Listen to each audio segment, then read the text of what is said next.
कभी कभी ज़िंदगी में एक ऐसा वक्त आता है जब हमको लगता है कि बस यार अब हो गया, जो करना था कर लिया, जो गंवाना था गंवा दिया, जो पाना था जितना पाना था उतना पा लिया। शायद नियति में हमारे इतना ही था, या हमारी भाग्य में इतना ही लिखा हुआ था, और हम छोड़ देते हैं उस चीज़ को। मगर ऐसा नहीं है, क्योंकि उसके बाद में एक फेज़ और आता था। वो फेज़ होता है जिसमें हम किसी मोटिवेशनल स्पीकर या कोई ऐसी साहसिक साहसिक व्यक्तित्व या कोई ऐसी स्टोरी हमारे पाथ को क्रॉस करती है जहाँ पर हमको लगता है कि हाँ यार, इस बंदे ने ये कर दिखाया। तो वो जब मोड़ आता है तब लगता है कि एक बार फिर से कोशिश करते हैं, एक बार फिर से ट्राई करते हैं। और जब वो फिर से लगता है तो वो ज़ीरो से स्टार्ट नहीं करता है, वो वहाँ से स्टार्ट करता है, उस एक्सपीरियंस से स्टार्ट करता है जहाँ से उसने गिव अप कर दिया था। जैसे कई आजकल पिक्चर्स, मोटिवेशनल जो पिक्चर्स होती हैं उसमें दिखाया जा रहा है कि दो लोग गड्ढा खोद रहे हैं। एक ने गड्ढा खोदते खोदते थक गया, उसने गिव अप कर दिया, और दूसरा जो गड्ढा खोद रहा था वो खोदता रहा। तो उसने वो चीज़ जिसके लिए वो गड्ढा खोद रहा था वो चीज़ उसको मिल गई। मगर जिसने जहाँ पे गिव अप किया, अगर वो थोड़ा सा और प्रयास करता, थोड़ी सी और मेहनत करता रहता, या अपने पथ से वो डिगता नहीं, तो वो भी उसी चीज़ को हासिल कर लेता। मैं इस तरह के मुद्दे, इस तरह की बातें इसलिए लेकर के आता हूँ क्योंकि मेरा ये मानना है कि कई बार हम लोग जब निराश हो जाते हैं, हताश हो जाते हैं, तो हमको वो कैप्सूल लगता है। चाहे वो कोई ऐसी मोटिवेशनल स्टोरी हो, या कोई मोटिवेशनल स्पीकर हो, या जिसने उतार चढ़ाव हमारी तरह देखे हों, और फिर वो उन्हीं से निकल करके आज सूर्य की तरह चमक रहा है, या चमक रहा हो, या काम कर रहा हो। तो हम उससे बहुत कुछ सीखते हैं। और वैसे तो ये भी कहा जाता है कि जो आदमी असफल है उसके पास भी एक्सपीरियंस पूरा घड़ा भर के होता है, लेकिन जो उस बुरे फेस को निकाल के ले जाता है और उसको अचीव कर लेता है, उसके पास उस एक्सपीरियंस के साथ साथ उस निराशा हताशा से निकलने का मार्ग भी होता है, तरीका भी होता है। आज इस एपिसोड में हम ऐसी एक शख्सियत से रूबरू होंगे जिनका नाम हिमांशु भारत है, और काफ़ी फेमस पर्सनालिटी हैं। ये काफ़ी लोगों का आज की डेट में मार्गदर्शन कर रहे हैं, हीलिंग कर रहे हैं, उनको उस बुरे दौर से उबारने की कोशिश कर रहे हैं, और कई हद तक सफल भी हैं। और फिर उसके बाद में ये भी है कि लोगों के अंदर की विल पावर भी होती है कि उनको वाकई ही उससे निकलना है, क्योंकि where there is a will there is a way. अगर आपकी विल है तो निकलने के 100 रास्ते हैं, और अगर विल ही नहीं है तो फिर किसी भी मोड़ पर आप अंत कह दीजिए, या अंत लिख लीजिए, या अंत मान लीजिए। हिमांशु भारत जी वो शख्सियत हैं जिन्होंने नास्तिकता से क्रांति की तरफ, क्रांति से सेवा की तरफ, सेवा से आज स्पिरिचुअलिटी की तरफ आ गए हैं। और ये सफ़र तय करने में इनको बहुत मुश्किलों का सामना करना पड़ा, बहुत सारी चीज़ें इन्होंने फेस करी, लेकिन फिर भी इनका जो प्रयास था वो निरंतर करते रहेंगे। और मेरा ये मानना है कि कोई भी प्रयास निरर्थक नहीं जाता है अगर उसको निरंतर करते रहा जाए। तो हमारा नाम ओंकार सक्सेना है, और आप देखना शुरू कर चुके हैं ETS, let's talk, learn and grow.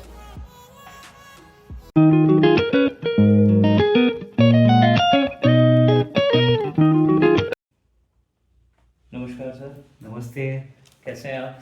बहुत अच्छा हूँ।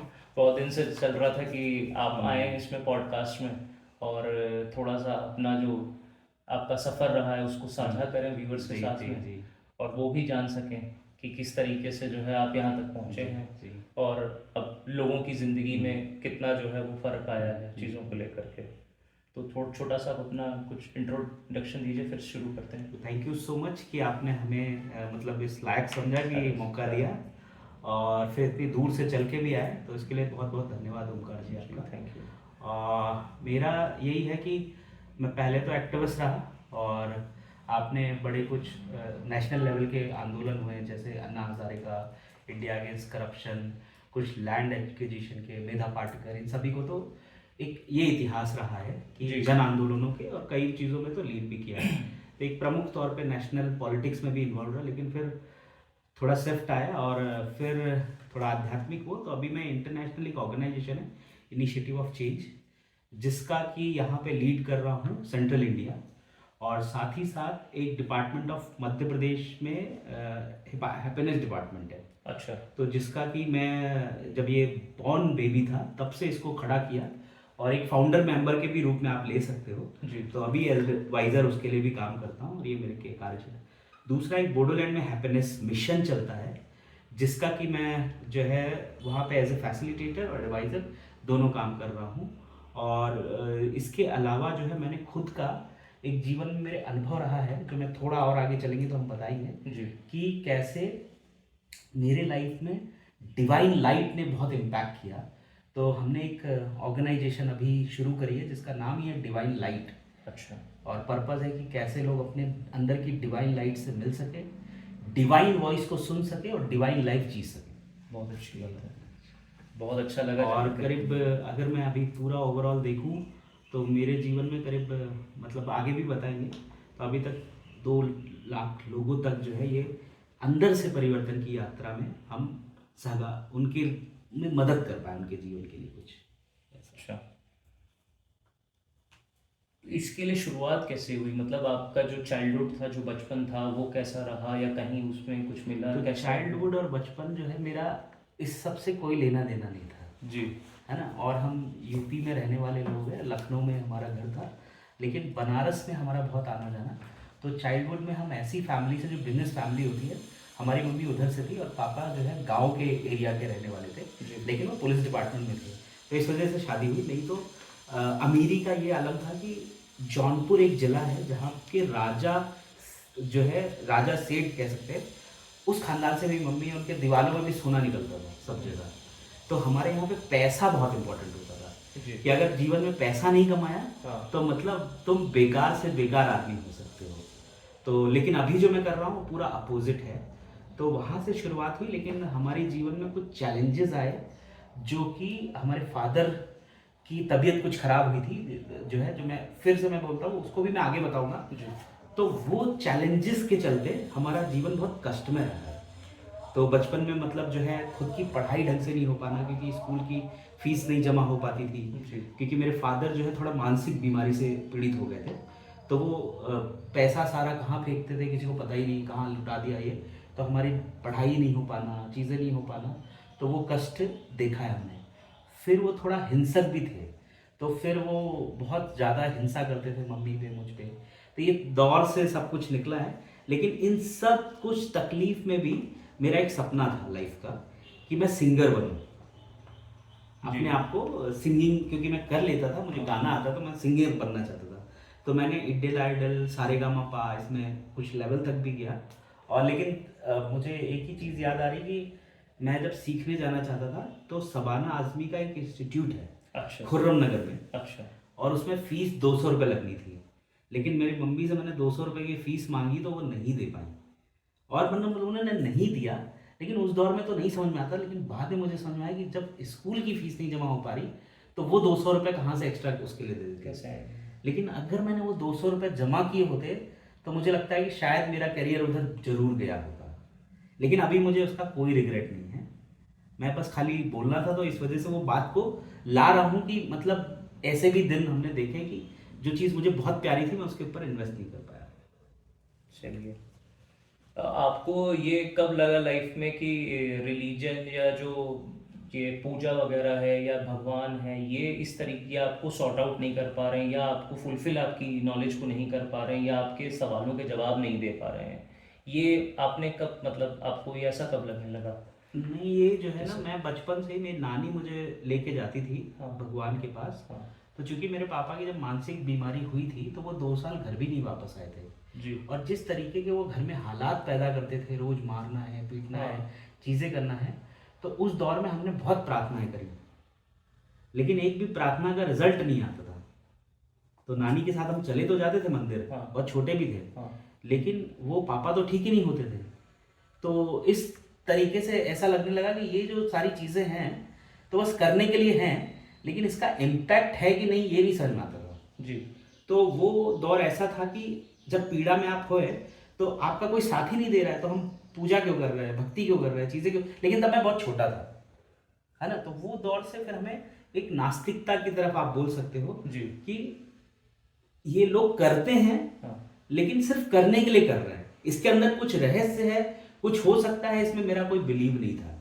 मेरी नानी मुझे ले जाती है तो मैं चला जाता हूँ, क्योंकि मैंने बहुत प्रेयर करी भगवान से, लेकिन मेरे पापा ठीक नहीं हुए उस समय। और चूंकि ऐसे भी दौर आए थे कि पापा मैं हमारे सरकारी नौकरी में थे, तो मैं बहुत कोशिश करता था हमेशा, क्योंकि मारपीट इतना ज़्यादा करते थे कि उनको भगवान ही अपने पास बुला ले, मम्मी को नौकरी मिल जाएगी। तो ऐसी उल्टी सीधी बातें, प्रेयर करना, ये सब करना। लेकिन वो जो धार्मिक वाली बात है ना, तो मेरे को भगवान से भरोसा उठने लगा, क्योंकि हमारा खुद के घर में बहुत सारी तकलीफ हो रही थी, लेकिन उसको तो ठीक ही नहीं कर रहा था। तो ये मतलब जैसे आप कह सकते हो कि फिर आपने काफ़ी आगे आप बढ़े, और जब इस नास्तिकता से आप निकले तो एक रिवॉल्यूशन, जो क्रांति वाला जो आपके अंदर है, वो रिवॉल्यूशन मतलब इसकी तरफ कैसे आपका दिमाग चला गया, या कोई टर्निंग पॉइंट ऐसा था कि इतना सब फेस करने के बाद में? तो धीरे धीरे ये सारी प्रक्रिया तो होती रही, घर में सब मारपीट होना, चीज़ें होना जी। और घर के हालात इस तरीके से। लेकिन मेरे को एक बात पता चली थी उसी दौरान, कि जो मेरे फादर की लड़ाई हुई थी वो किसी एक बड़े ऑफिसर के साथ हुई, और उसके बाद ही उनके ऊपर वार करवाए गए, तो वो इस तरीके से हुए थे। तो मेरे को एक रिवेंज वाला अंदर घुस गया था कि मैं अपने फादर की चीज़ों का बदला लूंगा। तो वो तो आ गया भावना, लेकिन अब जो मैं अपनी जो भी करना चाह रहा था, तो उसमें एक अजीब सा गुस्सा रहता था मेरे अंदर। खैर वो चीज़ें चलती रही, लेकिन बड़ा होकर कुछ तो करना पड़ेगा। तो मैंने बिजनेस को चुना, और जब बिजनेस चुना तो एडवर्टाइजिंग का बिजनेस किया, और वो एडवर्टाइजिंग के बिजनेस के चलते मुझे ललितपुर जाने का मौका मिला, बुंदेलखंड के एरिया में पड़ता है जी। वहाँ जब गए तो वहाँ पे उस समय के जो हालात थे, बहुत सूखा पड़ा हुआ था। जब सूखा पड़ा हुआ था तो लोगों के मतलब 5 साल से बारिश नहीं हुई, तो क्या खाएंगे क्या पिएंगे, शाम को उसका कुछ अंदाज़ा ही नहीं था। तो ये सब हालात मैं पहली बार देख रहा, क्योंकि मुझे लगता है कि 2 तरीके का भारत है। एक वो भारत है तो पूर्णता संपन्न, अभी तो गांव में भी बहुत बदल गया, लेकिन उस दौरान हम देखते थे कि कपड़े बिल्कुल डिफरेंट, हम जो पहन रहे हैं वो बिल्कुल डिफरेंट, वो जो पहन रहे हैं वो बिल्कुल डिफरेंट है। तो संचार का एकदम माध्यम नहीं था। तो ऐसा भारत मैं पहली बार देख रहा था कि 2 तरीके का भारत है, और जब 2 तरीके का भारत है तो उसमें शोषण भी हो रहा है, उसमें भ्रष्टाचार भी हो रहा है, चीज़ें भी हो रही। तो हमारे पास चूंकि गाड़ी थी, तो एक लेडी प्रेग्नेंट थी, तो उसने कहा कि क्या आप हमें छोड़ देंगे, कुछ दूरी तक हॉस्पिटल है, मतलब गाँव वालों ने बोला हमने छोड़ देंगे। ले जा रहे थे, वो बच्चा सड़क पे पैदा हो गया, मतलब ले जाते उस दौरान जो हमने मंजर देखा कि इतने हालात खराब है कि ऐसे भी चीज़ें देखने, क्योंकि ये पहले नहीं देखा था ना। मैं अपनी लाइफ में एक ही चीज़ देखता हूँ, मेरे अंदर क्या क्वालिटी है। तो मैंने पाया मेरे अंदर कोई गुण नहीं था, बस एक गुण था, करुणा थी बचपन से। कोई अगर दुखी है तो मुझे भी दुख होता है, ये बचपन से ही मेरे अंदर एक टैलेंट था। तो वो इंसिडेंट ने मुझे नया पर्पस दे दिया कि तुम कुछ ऐसा करो कि इन हालात में परिवर्तन आना चाहिए। उस दौरान ये समझ में आया कि ये बिजनेस मेरी लाइफ पर्पस नहीं है। तो पर्पस जैसे ही मिला ना, तो मुझे तो शक्ति मिल गई, अरे यार लाइफ में क्या करना है ये पता चल गया। लेकिन उसी दौरान मेरे 7 लाख का घाटा हुआ। क्यों? क्योंकि अभी बिजनेस बंद करना है, तो जिसको पेमेंट देनी थी उसने कहा इसका पेमेंट दबा दो। फिर मैं अपने घर आया तो मुझे लगा कि मम्मी खुश हो जाएगी, तो मेरी मम्मी ने मुझे पागल ही बोला, तुम अच्छा खासा पैसा कमा रहे थे, ये सब छोड़ छाड़ के चले आए। और फिर उन्होंने मुझे घर से निकाल दिया। 10 दिन मतलब मैं एक दोस्त के घर रहा। तो माँ बाप हमें दोबारा भी ले लेंगे, लेकिन हमें मिल गया था कि, तो हमने एक पूरा ड्राफ्ट तैयार किया कि देश में से करप्शन कैसे दूर हो सकता है। इसके लिए पूरा एक ड्राफ्टिंग तैयार करी। उस समय हमारी उम्र मुश्किल से 22 से 23 साल थी। और ये कौन से ईयर की बात है? ये 2006 के आसपास, 2006 के आसपास, है ना। और उस दौरान हमने तैयार किया, तो हमें एक और मेरा फ्रेंड मिल गया, वो बीटेक कर रहा था, महेंद्र नाम है उसका। फिर एक और दोस्त मिला, वो जर्नलिस्ट था। फिर एक और दोस्त मिला, उसका नाम है सिद्धार्थ विश्वास। तो ऐसे करके सिद्धार्थ तो थोड़ी देर में आया था, लेकिन ये 3-4 दोस्त मिल गए पागल टाइप, और हमें लगा कि हम देश से भ्रष्टाचार दूर कर देंगे। तो हमें लगा कि मसौदा तो बन गया, लेकिन इम्प्लीमेंट कौन करेगा? ये जो नेता लोग हैं यही करना चाहिए। तो हम लोग इनके पास जाने लगे, मायावती के कुछ इनके पास, कुछ बड़े बड़े जितने, तो ये सब बोले बच्चे, मतलब इसी तरीके से उन्होंने ट्रीट किया हम लोगों को। और बहुत कुछ जो हुआ वो बताने की जरूरत नहीं है, लेकिन ह्यूमिलेट किया। और हमारे अंदर तो एक आग थी कि देश को बदलना है, देश के अंदर रेवोल्यूशन लाना है, देश में जो हो रहा है उसमें बदलाव आना चाहिए। इस तरीके का एक लक्ष्य मिल गया था, क्योंकि करप्शन दिख रहा था, सब तरफ करप्शन हो रहा था उस दौरान। अगर आप 2007 की बात करें, अभी भी हो रहा है, ऐसा नहीं है कि बंद हो गया है, लेकिन उस दौरान हमें समझ आया था। तो कई नेताओं के पास गए, उन्होंने उस पर ज़्यादा पॉजिटिव रिस्पॉन्स नहीं दिया। तो देन उसी समय हमने राहुल गांधी को भी अप्रोच किया था। तो हम राहुल गांधी से भी मिले उनके आवास पे 10 जनपद पे। तो ही मतलब, लेकिन चाहे जो उसने रिस्पॉन्स दिया, उसने बोला भी है कि अपने पर्सनल सेक्रेटरी को कि आप इनसे टच में रहिए, लेकिन फिर कभी कुछ हुआ नहीं, बातचीत या वगैरह। तो किसी ने तो हम लोगों को थोड़ा ह्यूमिलेट ज़्यादा कर दिया था जी। तो हमें लगा कि अच्छा, अब इन्होंने बोला है, अब हम खुद ही करेंगे जो कुछ करेंगे, इनको छोड़ो। तो सूचना का अधिकार 2005 में लागू हुआ था, राइट टू इंफॉर्मेशन एक्ट, उसको ही हमने अपना हथियार बनाया भ्रष्टाचार को दूर करने के लिए। और सबसे पहले जो हमने आरटीआई लगाई वो 12 सांसदों पे लगाई, जो देश के सबसे टॉप सांसद थे, सोनिया गांधी, राहुल गांधी, अखिलेश यादव, मुलायम सिंह यादव, ऐसे करके जितने भी और टॉप टॉप के थे, क्योंकि यूपी में तो यही थी मायावती, तो जितने टॉप वाले थे सबसे पहले उनको ही टारगेट किया। और ऐसा जब टारगेट किया तो वो न्यूज़ में भी आया, चीज़ों में भी आया। फिर ऐसे लोग हमें जानने लगे, क्योंकि हमने कार्ड बांट दिए, अगर भ्रष्टाचार नहीं हो रहा है तो हमें बुलाओ। तो लोग बुलाने लगे, फिर हमारे घर पे जन सुनवाई लगाने लगे हम। तो लोग साइकिल से दूर दूर से आते थे कि भैया हमारी जमीन पे कब्जा हो गया, ये हो गया, हमारी सड़क नहीं बनी, ये नहीं बनी। तो हम संविधान, क्योंकि मैं कानून नहीं पढ़ा हूँ, लेकिन मैंने क्या किया, फिर योजनाएं और कानून की जानकारी रखना शुरू किया, संविधान पढ़ना शुरू किया। संविधान के आधार पर कानून से लड़ाई करने लगे और लोगों को न्याय दिलाने लगे, और न्याय मिलने भी लगे। तो उस दौरान एक ऐसा प्रकरण था जिसमें कि अमेठी यूनिवर्सिटी भी इन्वॉल्व थी, और ऐसे करप्शन के केसेस के कि वहाँ पे वो डिग्री तो दे रहे हैं बट वो रिकॉग्नाइज नहीं थी यूजीसी से। तो ऐसे हमारे वो क्या कहते हैं, लड़ाई लड़ने से करीब 42 यूनिवर्सिटी को सरकार ने अमान्य घोषित किया था, ब्लैकलिस्ट कर दिया था, और एक उस समय की बहुत बड़ी न्यूज़ थी। फिर उसके बाद ये पेड मीडिया जो न्यूज़ चलाते हैं, तो आज तो बहुत आम हो गया है, हमें पता चलता है, उस जमाने में नहीं पता चलता था। तो हम लोग पूरा कटिंग करते थे और निकालते थे कि अच्छा ये वाले नेता के पक्ष में कुछ ज़्यादा ही छापा जा रहा है, इसके पक्ष में कुछ, तो पता चला कि ये सब पेड न्यूज़ हैं। उसके आधार पर संजय दत्त हमारे लखनऊ से इलेक्शन लड़ने आए थे, तो उस दौरान हम लोगों ने बहुत सारा पेपर वर्क किया, चीज़ें करी, और इलेक्शन कमीशन में भी चीज़ें करी। तो वो हम क्रेडिट नहीं लेते, लेकिन उस दौरान बहुत हद तक हम लोग का हाथ था कि संजय दत्त को वहाँ से हटना पड़ा इलेक्शन से।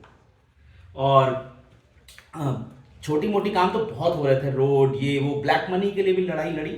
और एक मसला और है जिसमें कई गाँवों में जो है फैक्ट्री का वो जा रहा था सारा गंदा वो, तो कई लोगों को डिजीजेस हो रही थी, चीज़ें हो रही थी। तो उसमें करीब 10,000 लोग इम्पैक्टेड थे। वेस्ट डिस्पोजल जो हो रहा है। वेस्ट डिस्पोजल तो एक यूपी पॉल्यूशन कंट्रोल बोर्ड है और एक सेंट्रल है। तो यूपी वाला जो है नहीं ठीक से काम कर रहा था, तो सेंट्रल बोल रहा था, उसने एक्शन लिया। लेकिन फिर क्योंकि बड़े बड़े अरबपति लोग इन्वॉल्व थे इसमें, तो फिर वो उसी तरीके से हो गया। तो हमने कोर्ट में गए।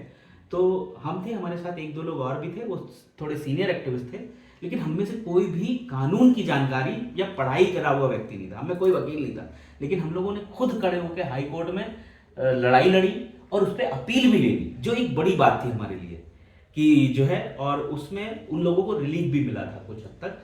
लेकिन बाद में मैं बोलूँगा कि जीत हासिल नहीं हुई थी इसमें। लेकिन फिर एक झुग्गी झोपड़ियों का मैटर आया हमारे पास, तो ये इसमें हमें जीत जरूर मिली।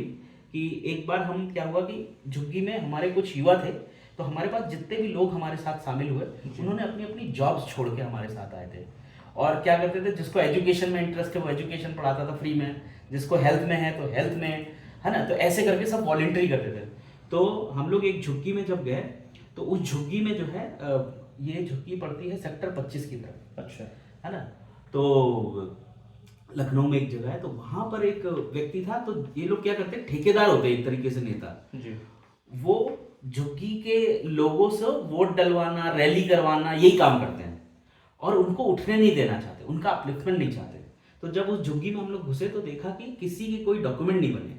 तो जब डॉक्यूमेंट नहीं है तो वो कहाँ से सस्टेन करेंगे अपने आप को, छोटे और बाकी योजनाएं भी नहीं मिलेगी। हाँ। तो हमने सोचा कि हमारे साथ MSW के भी बच्चे थे, हमने कहा कि तुम लोग सर्वे करो और इनको बनवाते हैं। जब ये करने लगे तो उतने में नेताओं के फोन आने लगे अपने पास कि ऐसा है उस झुग्गी से अभी निकल जाइए, नहीं तो बहुत बुरा हो जाएगा, आपने मधुमक्खी के छत्ते में वो डाला। हमने कहा जो करना है लोग कर लेना तुम।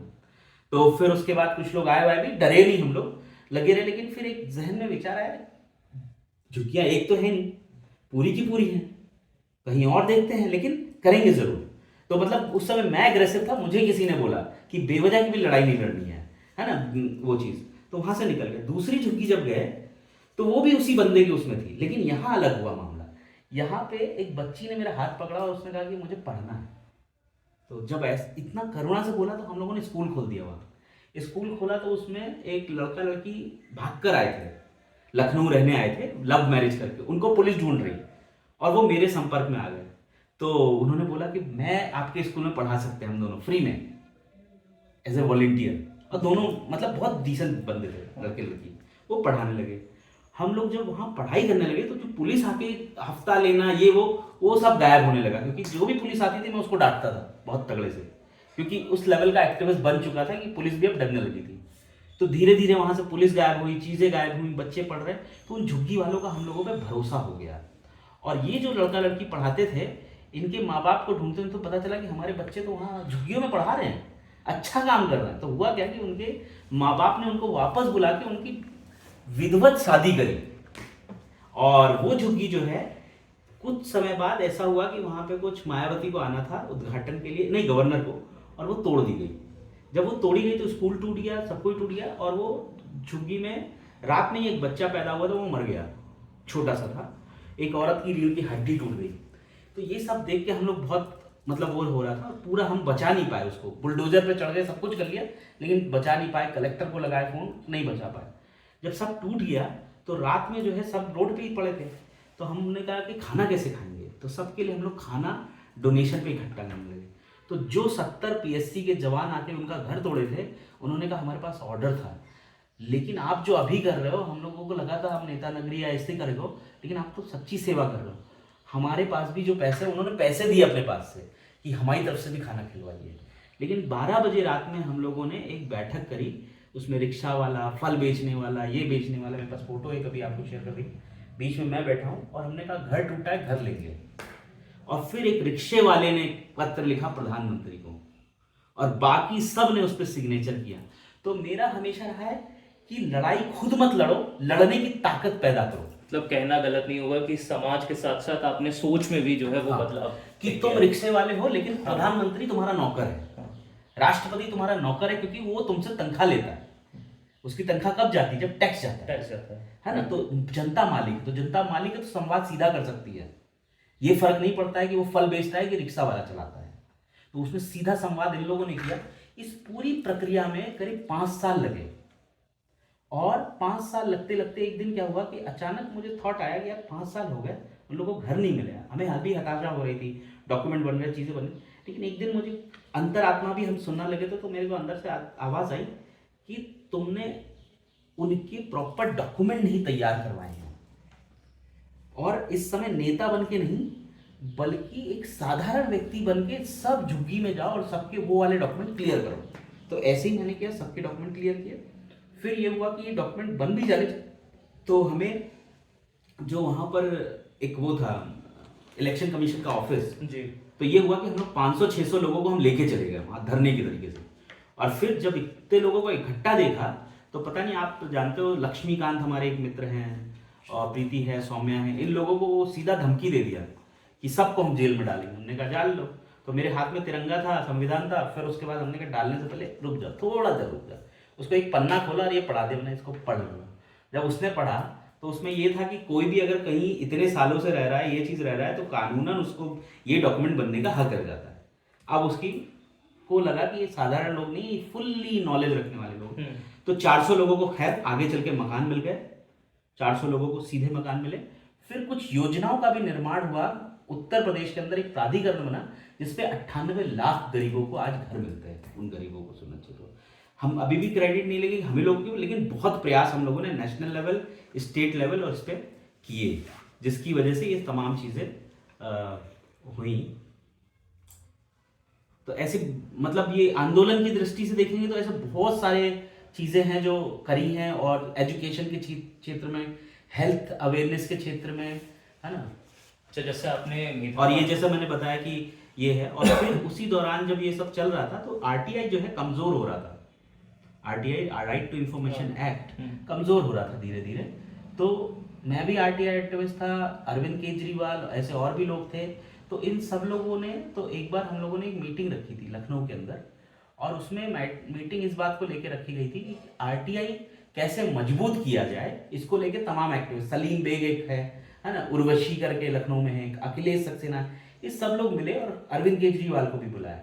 तो देन वी कीप थिंकिंग कैसे मजबूत किया है। तो उसी दौरान हम जब अरविंद केजरीवाल को छोड़ने जा रहे थे तो उनके स्टेशन के लिए, तो उस दौरान चलते चलते एक बातचीत हुई कि भाई कानून बन जाए कोई भ्रष्टाचार के खिलाफ, क्योंकि सूचना आ गई लेकिन उस पर एक्शन तो करने का कोई कानून ही नहीं है। तो अगर ये कानून बन जाए तो चीज़ें बदल सकती हैं। तो मुझे फिर एक थोड़ा सा अच्छा लगा कि नहीं, ये बात बिल्कुल सही हो रही है। तो फिर हमारा संगठन जो है उसको हम लोगों ने यूथ इनिशिएटिव बोलते थे, तो उसको पूरी तरीके से विलय कर दिया, और उसको विलय करके इंडिया अगेंस्ट करप्शन, और इंडिया अगेंस्ट करप्शन के मूवमेंट के कोर सदस्य बने। और फिर आगे चल के ये मूवमेंट कैसे देश में फैला आपको बताने की जरूरत नहीं है। 2011 में पूरे देश ने बच्चा बच्चा कि एक नया देश बनाए, भ्रष्टाचार मुक्त देश बनाए, और अन्ना हजारे, तो मैं भी अनशन पे बैठा, और अनशन पे बैठने के बाद वहां से पिक्चर एक दूसरी बनती है। तो वहां तक होता है रेवोल्यूशन और देशभक्ति। चूँकि अब तो मैं आपको करीब 13-14 सालों से जान रहा हूँ और आपके साथ रहा हूँ, और अन्ना हज़ारे मूवमेंट के टाइम पे भी हम लोग काम कर रहे थे, मैं आपके साथ में जुड़ा था, मुझे अभी भी याद है वो दौर, और बहुत ही सुनहरा दौर था, और तब से मैं आपकी जर्नी भी देख रहा हूँ। तो आज ये भी मैं चाहूँगा कि आप व्यूअर्स को बताएं कि जो आपका ये जो सफ़र था रिवॉल्यूशनरी से स्पिरिचुअलिज्म वाल तक का, कि जब आप स्पिरिचुअली अवेकन हुए, आपकी सोल, या आप स्पिरिचुअली भी चीज़ों को समझने लगे, डील करने लगे, तो ये बदलाव कैसे शुरू हुआ, इसकी क्या स्टोरी, इसका बैकड्रॉप क्या है, कहाँ से ये स्टार्ट किया, ये कैसे, मतलब इसकी शुरुआत कैसे हुई कि आप इंट्रोडक्शन हुआ आपका स्पिरिचुअलिज्म। तो अभी तक की जो जर्नी मैंने बताई वो ऐसा नहीं है कि मैंने अकेले सब कुछ कर दिया। मैं, हमारे बहुत सारे फ्रेंड थे जिनको, जैसे मैंने बताया कि महीन, अभिषेक और डॉक्टर सिद्धार्थ, ऐसे बहुत सारे फ्रेंड जिनको मैं ग्रैटिट्यूड है ना। कुछ लड़कियां भी थी, प्रीति, सारिका, सौम्या, और ये सब अपना निस्वार्थ भाव से काम किया। तो एक टीम का बहुत बड़ा रोल रहा है। तो अब आगे की जर्नी चलते हैं। तो आगे की जर्नी में मैं मंच पे बैठा हूँ, अन्ना हज़ारे, और ये पूरे देश में अनशन चल रहा है, और हमें लगता था कि अब तो वो दिन आने वाला है जब भारत पूरी तरह बदल जाएगा, भारत में गैर बराबरी खत्म हो जाएगी, भारत से भ्रष्टाचार खत्म हो जाएगा, भारत से शोषण खत्म हो जाएगा, भारत से जातिवाद खत्म हो जाएगा। मतलब हर प्रकार की बुराई का अंत उस आंदोलन में देख रहा था व्यक्ति, और हम ऐसा महसूस भी कर रहे थे कि अब तो ये खत्म होने वाला है। लेकिन जब हम अनशन पे थे तो ये रियलाइजेशन साफ साफ नजर आ रहा था कि इस आंदोलन से कुछ बदलने वाला नहीं। उसका रीजन ये समझ में आया क्योंकि हम और हमारे जैसे लोग कुछ जो उसमें शामिल हुए, उनके अंदर की भी लालच जागने लगी। और लालच क्या जागने लगी कि अब तो मैं आराम से पार्लियामेंट में पहुंच जाऊंगा, अब मुझे कोई नहीं रोक पाएगा, अब तो मैं आराम से मिनिस्टर बन जाऊंगा। तो इस तरीके के भाव लोगों में आने लगे, और मेरा इस अखबार में नहीं छप रहा है, मेरा इस मीडिया में नहीं दिखा है, तो ये चीज़। तो वहीं पर कुछ कम्युनिस्ट विचारधारा के भी लोग आते थे, और वो जब आते थे तो बड़ी पतली सी किताब दे देते थे कि ये पढ़ो। तो जब वो पढ़ा तो बहुत अच्छा लगा। तो उसमें सब बताया है कि कैसे पूंजीवाद, है ना, गैर बराबरी क्यों है, समाज दो भागों में क्यों बट रहा है समाज, तो आम जनता, मजदूर के लिए सरकार कुछ करी, इस तरीके की बहुत सारी बातें जो मुझे लग रहा था कि बहुत राइट बात कर रहे हैं वो लोग, है ना। धीरे धीरे धीरे धीरे पढ़ते पढ़ते पढ़ते लेनिन, मार्क्स और ये वो जब सारा पढ़ लिया तो एक ही चीज़ समझ में आई, बहुत हुई शांति की आंदोलन। अब एक ही तरीका है कि AK-47 उठाओ, 25-30 नेताओं को मारो और एक नया देश बना दो। ये यहाँ तक अब कहानी आ गई थी और अब हम इसकी तैयारी में थे कि कैसे ज्वाइन किया जाए ऐसे मूवमेंट को, जो नक्सल आंदोलन या इस तरीके के, तो उससे जुड़ी सारी किताबें पढ़ रहे थे। लेकिन उसी समय मुझे एक सज्जन है, उनका नाम एसएन सिंह है, तो वो पहले से भी मुझे जानते थे, तो उन्होंने बोला कि तुम क्या एक जगह जाओगे, वो एक केंद्र है पंचगनी में, इनिशिएटिव ऑफ चेंज के नाम का। मैं वहाँ पहले भी जा चुका था एज ए स्पीकर, पॉलिटिशियंस के लिए गया था। और हाँ, मैं बता दूं कि मुझे नेशनल अवार्ड भी मिला है, करमवीर चक्र, करप्शन से फाइट करने के लिए, डेवलपमेंट के लिए। तो इस वजह से अचानक से नाम बढ़ा, तो इस वजह से ही मुझे स्पीकर के तौर पर बुलाया गया था। तो मुझे पता था वो जगह बहुत खूबसूरत है, रहने की जगह बहुत अच्छा है, पुणे के शांति है, पुणे के पास बाद महाबलेश्वर से पहले तो एक सेंटर है बड़ा कायदा 68 एकड़ में। अच्छा, तो मैंने कहा बहुत अच्छा मौका है, वहाँ पे मैं क्या करूँगा, ये सारी किताबें पढ़ूंगा शांति में, और खाने का टाइम में मिल ही जाता है, रहने का टाइम में मिल ही जाता है। तो वहाँ जब गए तो वहाँ वो लोग क्या करते थे, बोलते थे कि जो भी दुनिया में परिवर्तन लाना है उसकी शुरुआत खुद से करो और अपने अंतरात्मा की आवाज़ सुनो। तो ये बात तो हमने जीवन में कभी ऐसे ही सुनाई देते तो ठीक है, लेकिन प्रयास करके सुनो ये तो कभी किया ही नहीं था। तो ये बात बार बार बोलते थे, तो मैं क्या था कि मेरे में ईगो बहुत था, तो मैं उनकी बातें सुनता भी नहीं था, क्योंकि मुझे लगता था मैं संविधान भी जानता हूँ, एक नेशनल लेवल पे लीड कर रहा हूँ चीज़ों को, ये कुछ बुजुर्ग लोग हैं, ये मुझे क्या सिखाएंगे। लेकिन जब एक एक प्रोग्राम में बैठता गया, वहाँ थोड़ा रहने लगा, तो समझ में आया कि मेरी अंतरात्मा मुझे कुछ बोल रही है। और इस विचार में ये था कि दुनिया को बदलने से पहले खुद को बदलने का प्रयास करो। तो जैसे अगर तुम्हें शीशे में अपनी शक्ल देखनी है तो शीशा साफ होना चाहिए, नहीं तो हम नहीं दिखाई देंगे। सही बात। तो ऐसे ही अगर हम अपने अंदर के ट्रू सेंस में जो डिवाइन वॉइस है या अंतरात्मा की आवाज़ है वो सुनना चाहते हैं, तो हमारे विचार शुद्ध होने चाहिए। विचार शुद्ध होने के लिए हमारी कुछ बहुत गहरी गहरी गलतियाँ होती है जीवन में, जिनको दुरुस्त करना होगा। तो मुझे ऐसा बोला गया कि दुरुस्त करिए अपनी लाइफ में। तो मैंने फिर लिस्ट बनाई, तो 50 से ज़्यादा गलतियाँ मुझे जो नज़र आई, जो मुझे ठीक करनी थी। तो सारी तो नहीं बता सकता, कुछ कुछ चीज़ों ने मुझे पूरी तरह पलट दिया। तो एक तो पहला चीज़ मुझे आया कि मैं चाहता हूँ कि समाज में लोग एकजुट रहें, धर्म जाति में लड़ाई ना लड़े। लेकिन मैं खुद अपनी बहन से 10 साल से बात नहीं कर रहा था, और मैंने उसको थप्पड़ बेवजह मारा कि शायद उसका कहीं अफेयर चल रहा है, जो मिसकम्युनिकेशन के चलते, और फिर उससे कभी बात भी नहीं करी। तो मुझे उसी समय इस किताब में ये भी लिखा है कि अगर तुम्हें गलती का एहसास हो गया है तो उस व्यक्ति से जाके माफ़ी मांगो, यानी करेक्शन करो। और अगर थोड़ा आप आध्यात्म में जाओगे तो उसमें बोलते हैं प्रायश्चित से बड़ी कोई लिबरेशन नहीं है। तो अगर गलती हो गई है तो प्रायश्चित कर लो, क्योंकि प्रायश्चित करने से व्यक्ति नया बन जाता है। तो हमने अपनी बहन को फ़ोन लगाया, मैं माफ़ी बोल भी नहीं पाया कि रोने लगा। तो मैं रो रहा था, बहन रो रही थी। हमें ये 10 साल 15 से 20 मिनट लगे, 10 साल की ये जो दीवार थी वो टूट गई। अभी दोनों का रिश्ता बहुत अच्छा है। अभी वो जहाँ भी है, जिधर भी है, हम एक भाई के तरीके से उसका साथ देते हैं। प्लस एक गलती और मुझे जो दिखाई थी, जो आज के समाज में भी हो सकती है और उस समय मतलब मेरे पे थी।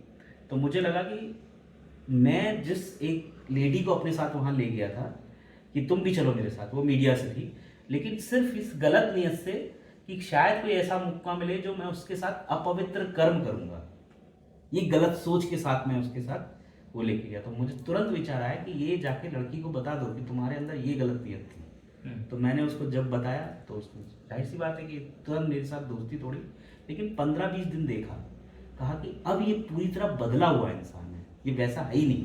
प्लस मेरी माँ को भी मैंने सारा सच बता दिया कि ये मैं ब्लैक एंड हूँ, ये मैं वाइट हूँ, छोटी छोटी जो भी ऐसी चीज़ें थी।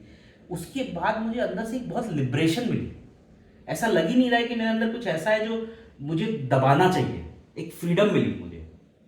और ऐसे ही अगर बोलता जाऊंगा तो बहुत सारी है। दूसरा एक जो मुझे नज़र आया कि मैं 70% तो देश के लिए कर रहा था, लेकिन 30% मुझे नज़र आया कि मैं अपने नाम के लिए काम कर रहा था, मीडिया में मेरा नाम आ जाए इसके लिए काम कर रहा था। तो ये सारी जो गलतियाँ करी थी, मैं रेडिकल सिंधी में अन्ना हजारे जी के यहाँ 2-3 दिन रुका था, तो उस दौरान उनको भी सारा सच बता दिया कि अन्ना जी ऐसा ऐसा मैंने आंदोलन में ये गलतियाँ करी। एक जो चीज़ है जिसने मुझे पूरी तरह बदल दिया यानी कि जो इंसान AK-47 से लड़ना चाहता था उसको अब नया रास्ता मिल गया। तो लेकिन वो क्या हुआ कि मेरे पिता के साथ, मैंने पहले भी बताया कि ऐसी घटना घटी थी, किसी ने उनको सर पे वार किए थे। तो वो जब मारते थे हम लोगों को बचपन में पिताजी, तो बचपन से मैंने देखा कि यार वो बहुत बुरी तरह मारना है और ये वो सारा चीज़ें। तो मैंने बताया कि मंदिर में जाके अपने पापा को मरने की दुआ करता था। तो मैं बचपन से लेके अभी तक मुझे लगता था कि अगर हम लोग कहीं आगे नहीं बढ़ पाए तो मेरे पिता है उसके दोषी। तो मैं घृणा करता था अपने पिता से और बहुत बेनतहा। लेकिन अंतरात्मा की जब आवाज़ सुनी तो ये नज़र आया कि मेरे पिता जो भी कर रहे हैं उनकी तबीयत खराब है, इस वजह से कर रहे हैं।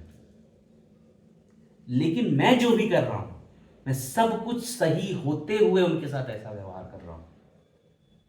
क्या मैं भी मानसिक रूप से विकसित हूं कि जो मैंने उनको एक गिलास का पानी नहीं पूछा आज तक 17-18 सालों में, उनके साथ प्यार से बात नहीं किया, उनके पास बैठे ही नहीं प्यार से, कर सकता था ना मैं, लेकिन नहीं किया।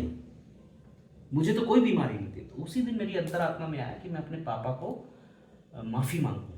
तो वो सो रहे थे तो मैंने बस पैर पकड़ा, लेकिन देन रियलाइज़ कि उनको हॉस्पिटल में एडमिट करूँ। हॉस्पिटल में एडमिट हुए, पूरा ट्रीटमेंट हुआ, फुल्ली रिकवर हुए, एज ए डिप्टी जेलर होकर रिटायर हुए। तो मुझे जहन में यही आया कि ये 18 साल क्यों लग गए, अंतरात्मा तो तब भी थी ना। अगर सुन लेते तो ये हालात उन्हें कभी नहीं झेलने पड़ते। और आज मैं देखता हूँ कि मेरे को जो भी जन्म मिले वही माँ बाप मिले, क्योंकि हमारे जीवन में आपको जो सुख मिलते हैं उससे आप एक बूंद नहीं सीखते हैं, जो दुख मिलते हैं वही आपको मजबूत बनाते हैं। तो हमें दुख अगर मिले हैं तो ईश्वर का कल्याण है आप पे कि वो आपको तैयार कर रहा है किसी बड़े कार्य के लिए जिसकी शायद आपने कल्पना तक नहीं करी। तो फिर दूसरा विचार ये आया, जो व्यक्ति ने मेरे पिता के साथ ऐसा किया था, तो इसमें ये भी है, और आप चाहे तो दुनिया भर के धर्म को पढ़ लेना एक बार जी। और उसमें एक ही बात है कि किसी को मार देने से नहीं, माफ कर देने में उससे कहीं ज्यादा लिबरेशन और ताकत है। अगर हम किसी को सोच रहे हैं कि हम उसके लिए कुछ बुरा कर दें, इट मीन्स कि पहला काम हम अपने लिए बुरा करने का बात कर रहे हैं। किसी को चाह रहे कि जहर दे दे तो ये सोच आपको जहर पहले दे रही है। तो मुझे वही विचार आया कि मुझे उस इंसान को माफ कर देना चाहिए। मैंने चिट्ठियां लिखी, चीजें लिखी, अंदर तक मतलब ऐसा लग रहा था कि वो खून के आंसू से लिख रहा हूँ। लेकिन जब पूरी तरह माफ कर पाया तो ऐसा लगा कि खंजर निकल गया है और खून बहा है, लेकिन उसके बाद एक गहरी शांति, लिबरेशन। और माफ करने के बाद मुझे जो अगला विचार आया कि दुनिया में अगर परिवर्तन लाना है, सिस्टम, क्योंकि जिंदगी भर में सिस्टम बदलो, तब मुझे समझ में आया कि सिस्टम लोगों ने बनाए हैं, पॉलिटिकल, सोशल, इकोनॉमिकल और रिलीजियस। अगर इनमें कोई बदलाव लाना है तो लोगों के दिमाग और दिल में बदलाव लाना होगा।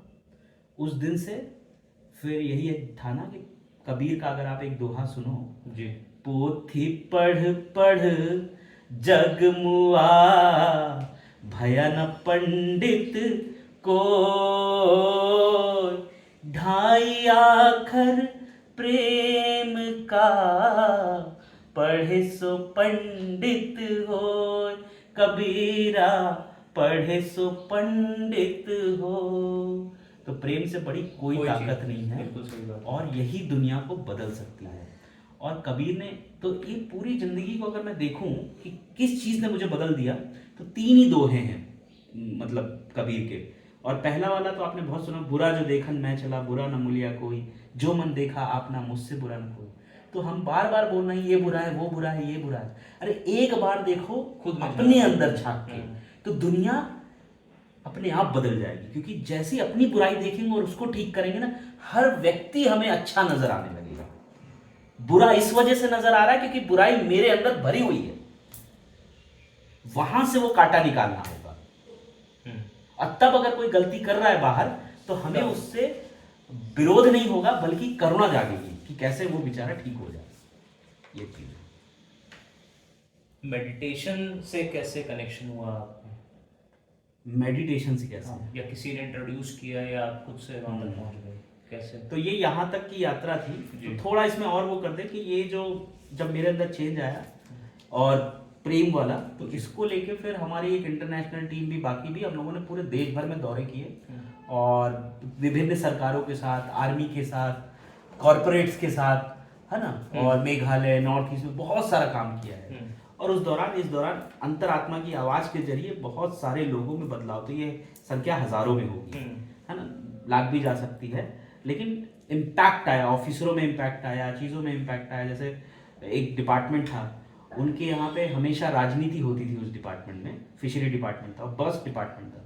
हम लोगों की ट्रेनिंग के बाद क्या हुआ, यही अंतरात्मा वाली, जब उनकी ट्रेनिंग हो गई तो उसके बाद क्या हुआ कि सारा रिजॉल्व हो गया, और वो डिपार्टमेंट उसके बाद बेस्ट डिपार्टमेंट मेघालय का बन गया।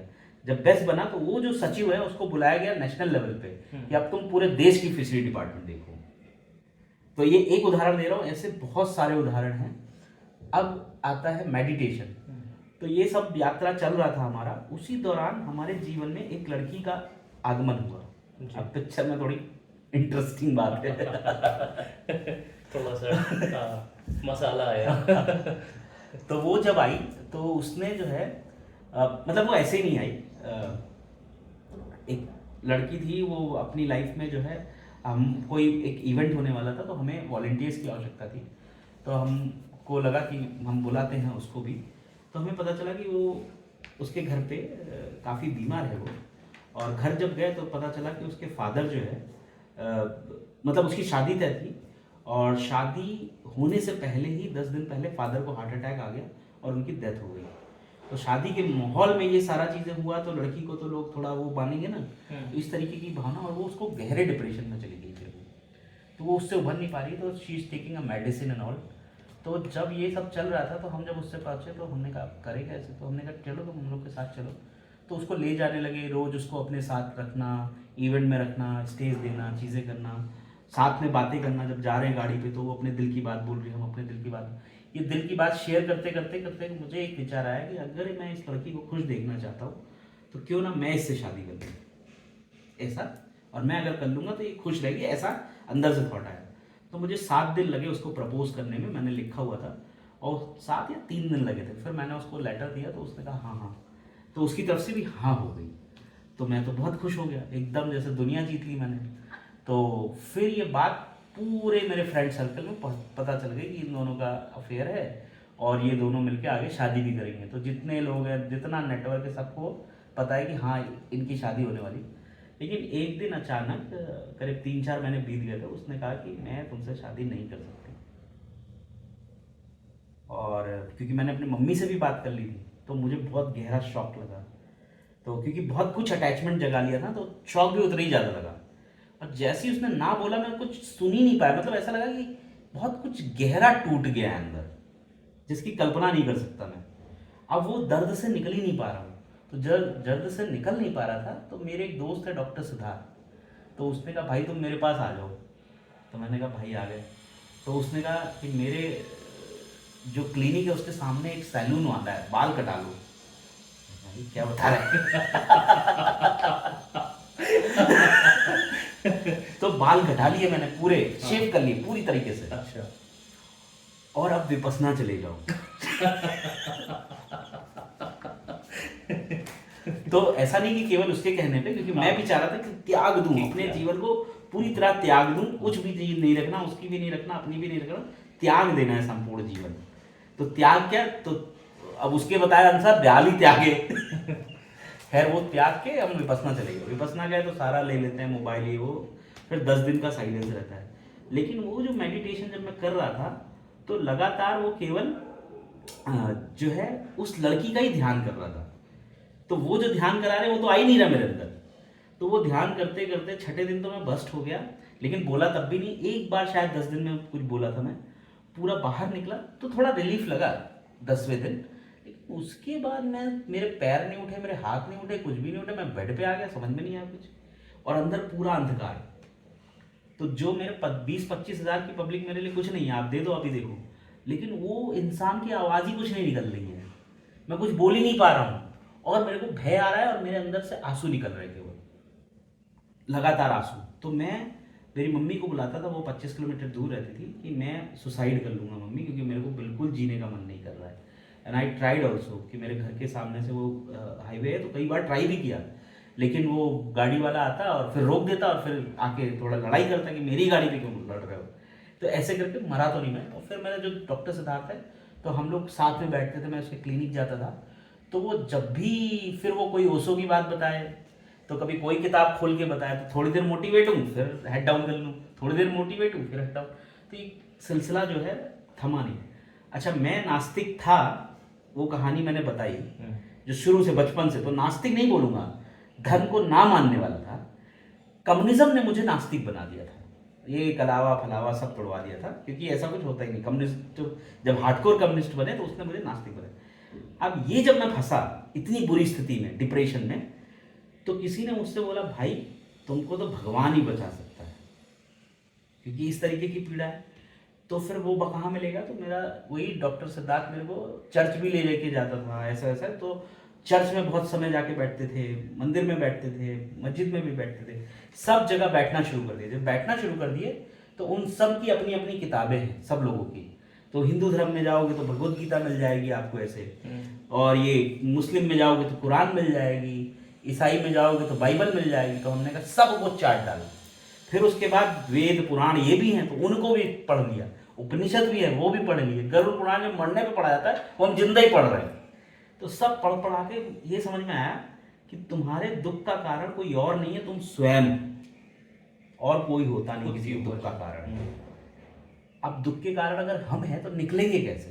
क्योंकि अगर मैं आत्महत्या कर लूंगा तो मेरे को नेक्स्ट जन्म फिर लेना पड़ेगा, फिर वहीं से नाटक शुरू हो जाएगा। ये बात एहसास हो जाती थी, मतलब मरने जाते थे तो मुझे मुक्ति चाहिए इस जन्म में। मुक्ति यानी मोक्ष, मोक्ष यानी ईश्वर से संबंध। जब ईश्वर से संबंध जोड़ोगे तो अपने आप मोक्ष हासिल हो जाएगा। तो अब हमारे जीवन का एक ही लक्ष्य, कुछ भी करके मुझे भगवान से मिलना है और कोई काम नहीं करना। तो ये जब हम करने लगे तो 5 घंटा ध्यान, 10 घंटा ध्यान।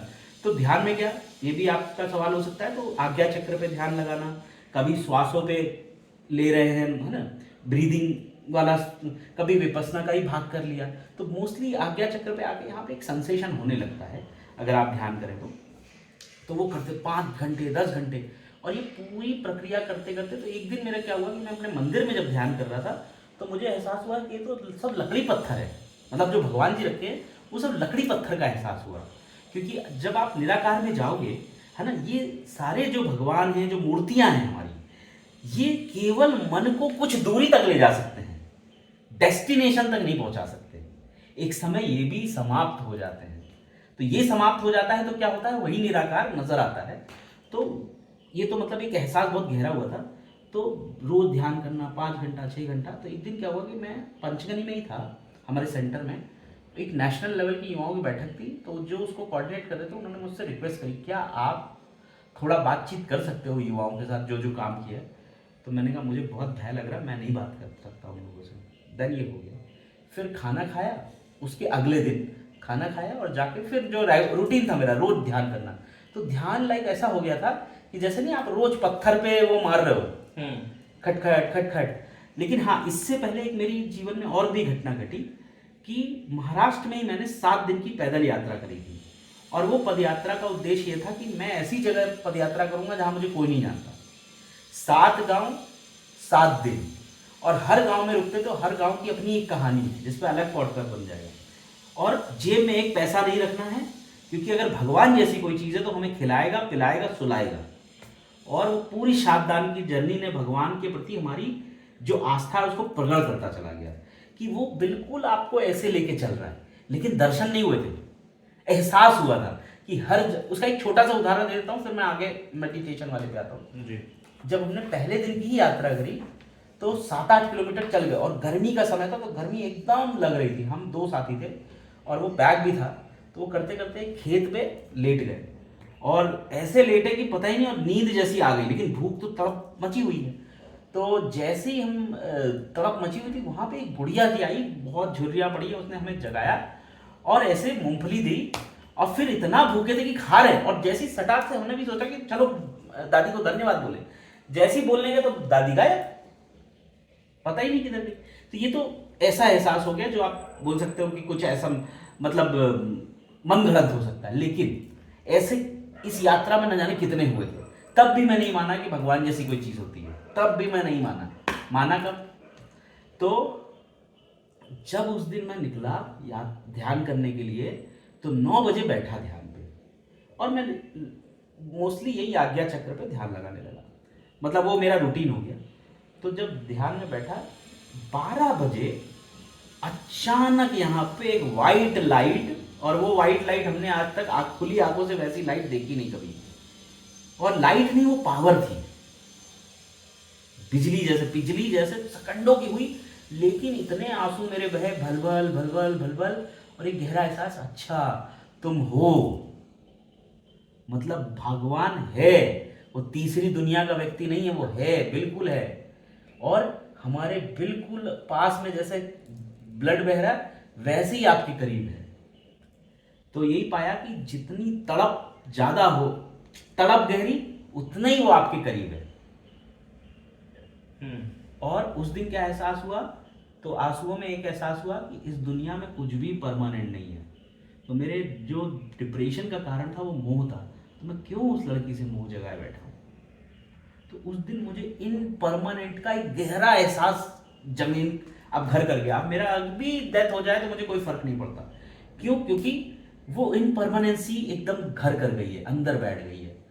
दूसरा एक एहसास हुआ कि एक तो कुछ भी परमानेंट नहीं है, दूसरा ये एहसास हुआ कि कितनी बड़ी ऊर्जा अंदर बह रही है और कितना बड़ा समंदर है अंदर, लेकिन कोई व्यक्ति ने शायद बूंदों नहीं चखा, मैं तो बूंद ही चखा तो इतना हो गया।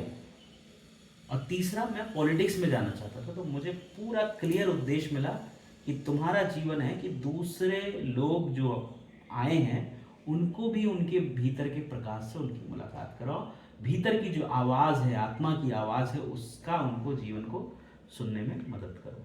तो वो दिन का दिन है और आज का दिन है, यही चल रहा है। तो थोड़ा सा जो चक्र हैं, सातों चक्र, उनको भी छोटा सा उसका एक ब्रीफ एक्सप्लेनेशन दें, और फिर डिटेल में हम लोग उसमें जो है वो एक अगले एपिसोड में हम कर लेंगे, जिसमें हम सिर्फ मेडिटेशन और चक्रा ही रखेंगे, उसमें हम पूरा डिटेल में बात करेंगे। लेकिन एक छोटा सा इंट्रोडक्शन कि चक्रा लीन वगैरह या चक्रा का क्या महत्व होता है लाइफ में, वो थोड़ा सा उसको। तो मैं आगे बढ़ूं उससे पहले, जैसे ये एक आर्टिकल मैंने लिखा था, क्योंकि आज आप देखो तो दुनिया भर में डिप्रेशन बढ़ रहा है, दुनिया भर में आत्महत्या की घटनाएं बढ़ रही है। इस पूरे लेख में जो है वो पूरा विस्तृत रूप से दिया हुआ है कि अगर हम देखें तो पूरे दुनिया में जो है करीब 1 लाख जनसंख्या पर 16 लोग आत्महत्या कर रहे हैं, है ना। तो ऐसे आंकड़े मैं भेज दूंगा तो आप देख लेना। तो मैंने एक टैगलाइन दी है कि अवसाद अंधकार नहीं, सूरज के निकलने का इशारा है ना। तो जिन लोगों के साथ भी अगर ऐसी घटनाएं हो रही हैं, उनको डिप्रेशन है, अवसाद है, तो ये बहुत राइट टाइम है कि ईश्वर आपके ऊपर काम कर रहा है। तो टूटना नहीं है, बल्कि धैर्य रखना है, और अगर धैर्य बना के रखा तो न जाने ऐसी कितनी चीजें आएंगी कि आप तोड़ दोगे, क्योंकि आपके अंदर एक बहुत गहरा जो है शक्ति पनपने वाली है। तो धैर्य रखना है, ईश्वर को अपने काम करने देना है।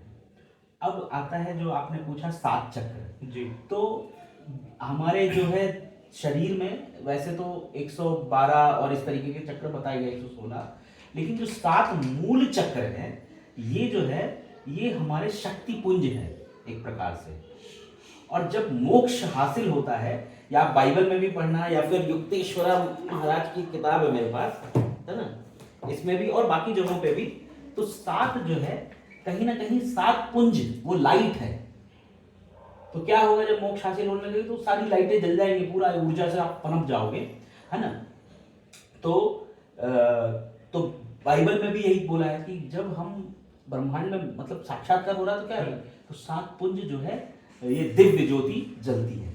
तो अब कौन कौन से चक्र हैं, तो हमारा जो रूट चक्र है यानी कि मूलाधार चक्र है, ये चक्र अगर हमारा कमजोर है तो हमको जो है डर भय आएगा, हमारा पीठ दर्द होने लगेगा, ये तमाम चीजें। भौतिक जगत में आप देखोगे तो बहुत लोग आर्थिक रूप से चैलेंजिंग सिचुएशन झेल रहे होते हैं, तो उनका मैं लगातार, अभी तो हमारे यहाँ रोज चक्र की जांच होती है, तो अब देखते हैं बहुत लोगों का जो बताने से पहले ही हमें पता है कि क्या चक्र कमजोर है ना। इसी तरह स्वादिष्ठान चक्र है, क्योंकि मैं डिटेल में आज नहीं बताने जा रहा, हम डिटेल में किसी दिन करें। तो फिर उसके बाद मूलाधार के बाद हमारा स्वादिष्ठान है, स्वादिष्ठान के बाद हमारा जो है फिर जो है मणिपुर है, मणिपुर के बाद फिर हमारा अनहद है, अनहद के बाद विशुद्धि है, विशुद्धि के बाद आज्ञा है, आज्ञा के बाद सहस्त्रार्थ है। तो जैसे बहुत सारे लोग आज की डेट में रिलेशनशिप के इश्यूज, तलाक बहुत हो रहे हैं, तो अब पता चला कि वो पट नहीं रही है, तो एक बार देख लो, शायद उसका आज्ञा ये अनहद ठीक नहीं होगा, उसका बीज मंत्र है सबके, अगर उनका उच्चारण करें तो चीज़ें बदल सकती। मैं बीज मंत्र थोड़े बता देता हूँ, तो उससे क्या होगा, ये हेल्प हो सकती है। तो अगर किसी को अपना मूलाधार ठीक करना है तो लम, किसी को फिर अगर जो है ये स्वादिष्ठान सही करना है वम, और किसी को मणिपुर ठीक करना है यम, किसी को अनहद ठीक करना है हम, रम, किसी को मणिपुर ठीक करना है तो रम, और किसी को अनहद ठीक करना है तो यम, और किसी को अगर ये विशुद्धि ठीक करना है तो आपने देखा होगा बहुत लोगों को थायराइड है, तो जितने लोगों को भी हमने जांच करी है उनका निकलता है कि थायराइड है तो विशुद्धि ठीक नहीं होता है। और अगर कोई सिंगर वगैरह है तो उनको ये चक्र अगर अच्छा से रखते हैं तो उनको बहुत फायदा होगा। थ्रोट चक्र जो है, और कम्युनिकेशन खासतौर से जो लोग कर रहे हैं, आप जैसे पॉडकास्ट कर रहे हो तो यू शुड, आप तो जरूर करो ये मंत्र का जाप हम, और फिर आज्ञा चक्र ओम, और फिर सहस्त्रार्थ आओम आओम। तो ये प्रतीक है कि ईश्वर का आप पर आशीर्वाद है ना। और ये सातों एक बार अगर आप सोचो, क्योंकि ये सातों सूक्ष्म शरीर के वो है, हम ज्यादातर इस शरीर पे ध्यान दे रहे हैं, ये जो बॉडी दिखाई दे रही है, लेकिन हमारे कितने शरीर हैं, 3 शरीर हैं, जो मैं और भी आगे निकल जाएंगे क्योंकि उतनी ही बात करें अभी जितनी सबको वो हो। तो एक हमारा ये शरीर है जो दिख रहा है, तो इसमें कोई बीमारी हो जाती है तो हम डॉक्टर के पास जाते हैं, लेकिन ये बीमारी पनप कैसे रही है, तो कहीं ना कहीं सूक्ष्म शरीर में कुछ गड़बड़ियां हैं, वहां टैकल नहीं हो पाए, इस वजह से शरीर पे आ गया। और अगर हम वहीं टैकल कर लें, आप बीज मंत्र का जब उच्चारण करोगे तो हर चक्र से कोई ना कोई बीमारी जुड़ी हुई है और उसमें फर्क आ जाएगा और वही व्यक्ति हेल्दी हो जाए। जो दवाइयां लेनी है लो, लेकिन ये भी एक प्रक्रिया है जिसके जरिए आप अपने आप को मजबूत बना सकते हो, और ये तीनों लेवल पे होगा। आध्यात्मिक दृष्टि से भी आपको मजबूत बनाएगा, शारीरिक दृष्टि से भी मजबूत बनाएगा, और भौतिक जगत में भी आपको वो करेगा। जो बिगनर हैं या जो नए लोग हैं जो देख रहे हैं, वो अगर शुरुआत करना चाहें तो कहाँ से उनको शुरुआत करनी चाहिए आपके हिसाब से? तो एक तो ये बहुत सिंपल है 7 चक्रा का, आप YouTube पे सर्च मारेंगे तो आपको कहीं भी मिल जाएगा 7 चक्रा का meditation, half an hour 20 minute का मिलेगा। हर चक्र पे 2-2 मिनट 3-3 मिनट का ध्यान होगा, 5-5 मिनट का, आप उस वीडियो से देख सकते हो। और नहीं तो आगे अगर आप बनाना चाहोगे तो हम लोग एक 7 चक्रा पे हम लोग करेंगे, है ना, फोकस करके, तो उसमें हम कवर करेंगे बीमारियां कवर करेंगे, उसमें हम कवर करेंगे इमोशनल प्रॉब्लम्स कवर करेंगे, उसमें हम भौतिक प्रॉब्लम, और उसमें बकायदा ध्यान भी करवाएंगे। तो वो क्या होगा ना, एक पॉडकास्ट में लोगों को समझ में आ जाएगा अच्छा किस पे काम करना है। तो ये तो एक तरीका हो गया 7 चक्रा। लेकिन अगर कोई दूसरे तरीके से ध्यान करना चाहे तो आप बस आग बंद करके ये जो दोनों भाव के बीच में आज्ञा चक्र है, इस पर भी अपना ध्यान कंसंट्रेट कर सकते हैं। ये एक तरीका हो गया, ठीक है ना। प्लस जो है, लेना है श्वास और छोड़ना है श्वास, और श्वासों पे ध्यान देना है। सांस आ रही है, जा रही है, आ रही है, जा रही है।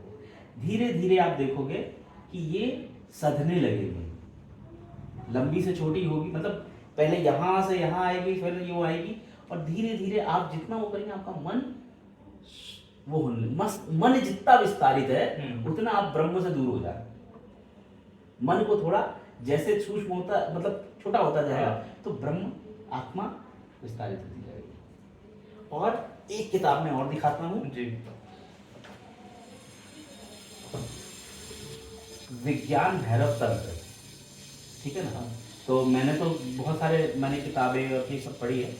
तो पार्वती जी ने शिव से पूछा कि ऐसा आप में क्या है कि आपको सब में ब्रह्म नजर आ रहा है और मुझको नहीं नजर आता। तो पार्वती जी को शिव ने फिर 112 प्रकार की ध्यान विद्याएं बताई हैं।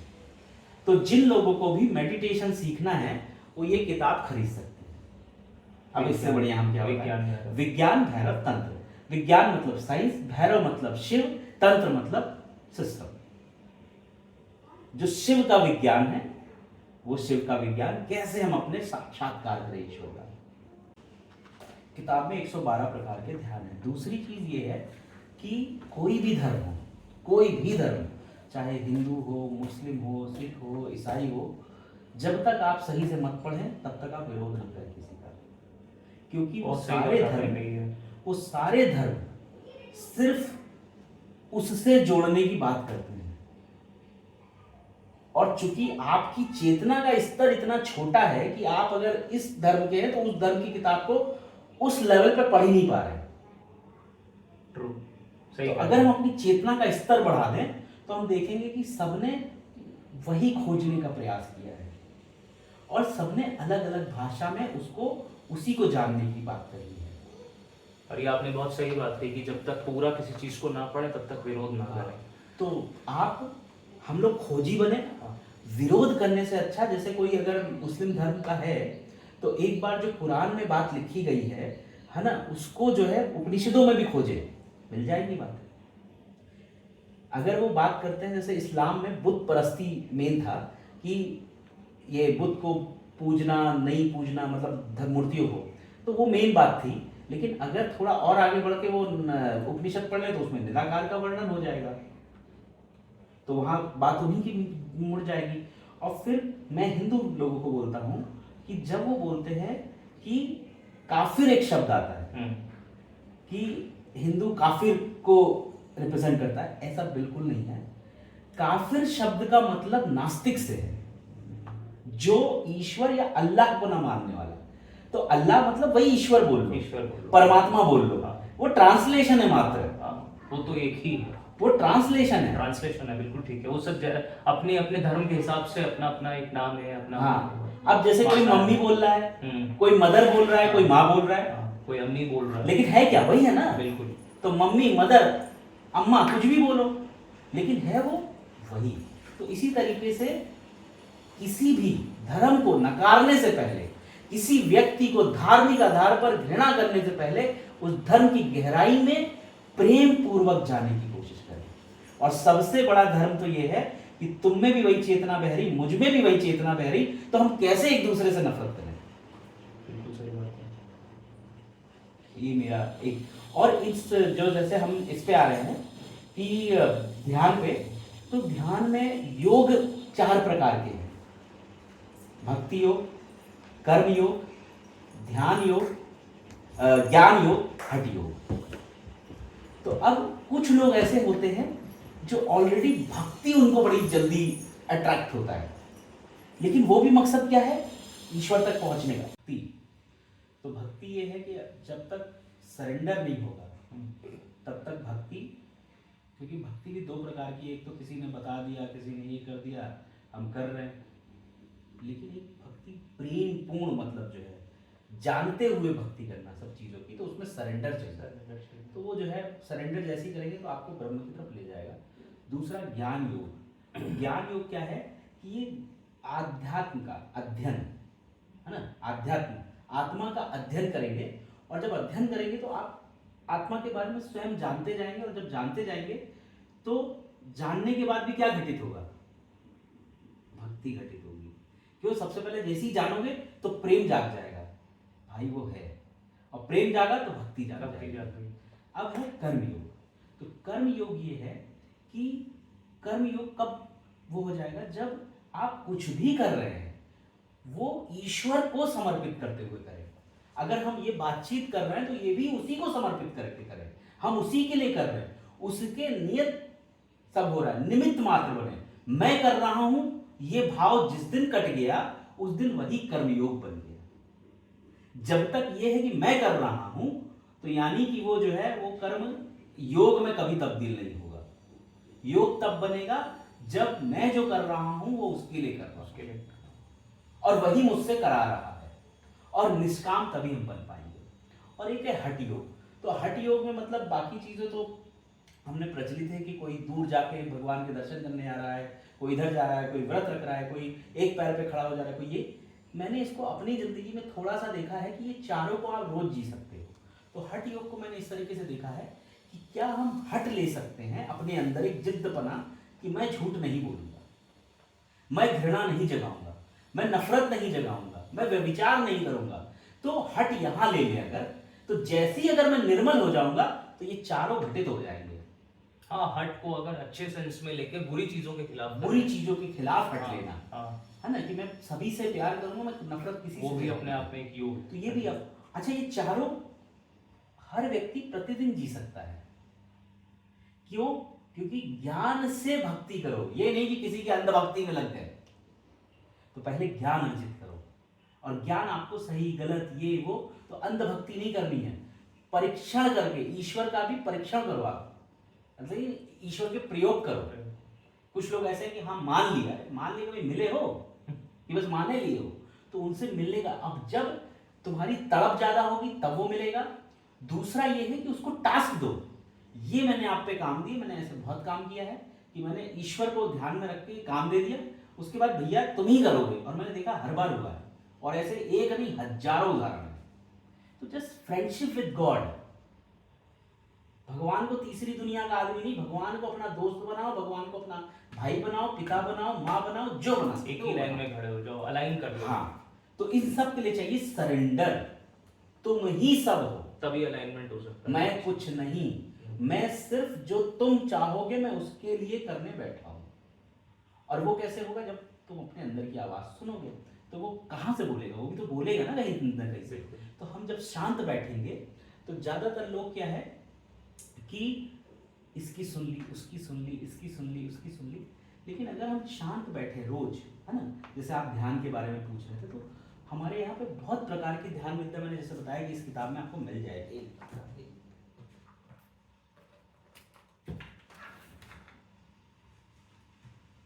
इस किताब में आपको 112 प्रकार के ध्यान मिल जाएंगे, है ना। लेकिन अब ध्यान जब निर्मित हो जाएगा, निर्मल हो जाओगे, ध्यान क्या करेगा?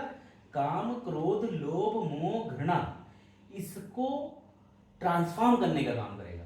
अब ये ट्रांसफॉर्म हो गया, लेकिन अब वो एक्शन में कैसे आएगा? तो आध्यात्म को एक्शन में लाने के लिए अंतःकरण की आवाज को सुनना होगा। श्री कृष्ण ने इसीलिए अर्जुन को कहा कि अंतःकरण की आवाज सुनो, और ऐसा सब में है ना, कुरान में भी सुनोगे तो अपने अंतःकरण की आवाज, बाइबल में अंतरात्मा बोलेगी, तो सब में अलग अलग, उसको सुनकर उस पर चलने का काम करना है। तो वो रियल कर्म योग है। हमने तो उसकी सुनी, अपना एक्शन किया, वहां प्रेयर कर लिया, तो ये कर्म देखते जाओगे कि मैं छोटा सा आदमी भी, मतलब जिसको आप बहुत छोटा समझ रहे हो इस पूरी दुनिया में, वो भी महानतम से महानतम कर्म कर जाएगा। क्योंकि हम इस दुनिया में आज 200 साल बाद, 100 साल, 500 साल बाद उन्हीं को याद रख रहे हैं जिन्होंने अपनी आत्मा की आवाज पर चल के जीवन जिया है।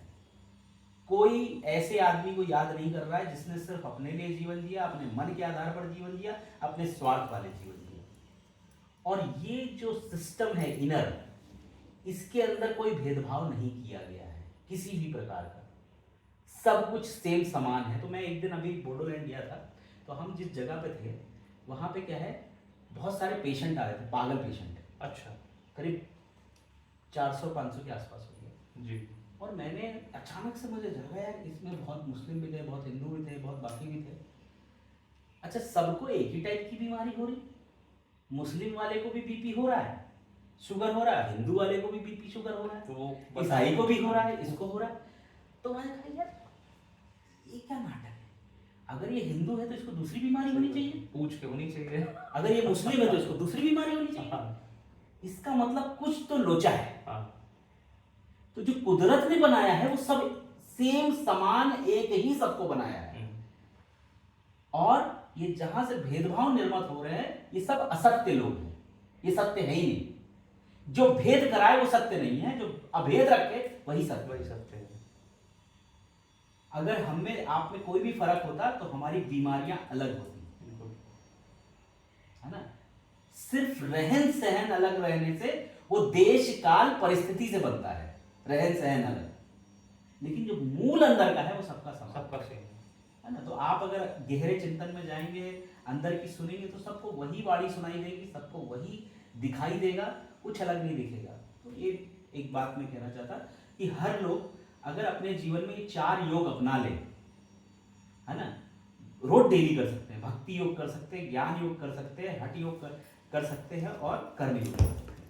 तीनों का समावेश एक महामानव जन्म लेगा। फिर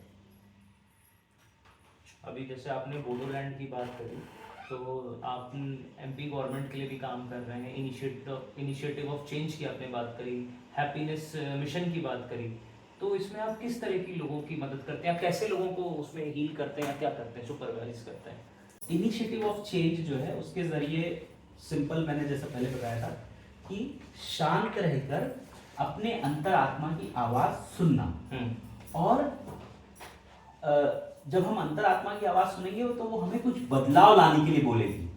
तो दूसरे के दोष देखने से पहले खुद के अंदर बदलाव लाना, और दूसरा कि सिर्फ खुद को नहीं बदलना, इस दुनिया में बदलाव लाने के लिए लोगों को प्रेरित करना और लोगों के साथ जुड़ना।